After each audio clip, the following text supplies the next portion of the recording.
Halo teman-teman bertapa, bertemu lagi dengan Kak Devi.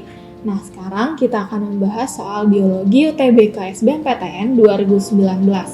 Oke, langsung kita mulai aja. Di sini ada soalnya proses apoptosis pada memendeknya ekor berudu katak terjadi karena aktivitas.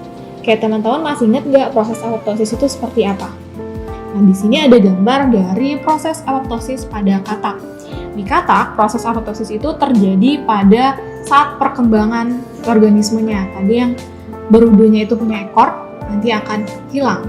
Nah, di apoptosis itu artinya proses kematian sel secara terprogram. Dan ini normal terjadi ketika proses perkembangan, contohnya pada katak tadi, atau ketika penuaan di semua jaringan. Ini kalau kita lihat dalam bentuk organisme. Kalau kita lihat dalam satu sel, ketika proses apoptosis yang tadinya sel normal, selnya itu lama-lama akan mengkerut, kemudian dia pecah, lalu menjadi beberapa bagian dan hilang.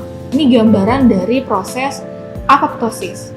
Nah, yang melakukan proses apoptosis atau yang tugasnya untuk apoptosis pada sel, itu adalah tugas dari salah satu organel sel yang fungsinya itu untuk mencerna. Nah, teman-teman masih ingat organel apa yang tugasnya untuk mencerna? Oke, yang tugasnya untuk mencerna adalah organel lisosom. Sehingga jawaban soal kali ini adalah jawabannya lisosom. Karena tadi tugas dia untuk mencerna.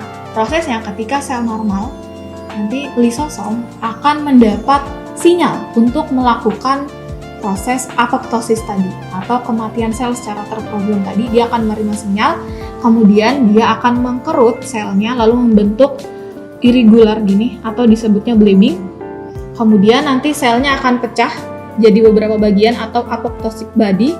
Nanti apoptotic body ini akan dimakan oleh sel-sel yang ada di sekitarnya sehingga sel tadi akan hilang. Itu tadi proses apoptosis yang dilakukan oleh lisosom. Nah, itu tadi penjelasan untuk soal kali ini. Untuk penjelasan soal-soal lainnya, teman-teman bisa kunjungi di channel YouTube Teman Bertapa. Bimbel Bertapa, cara paten lulus PTN. Sampai jumpa!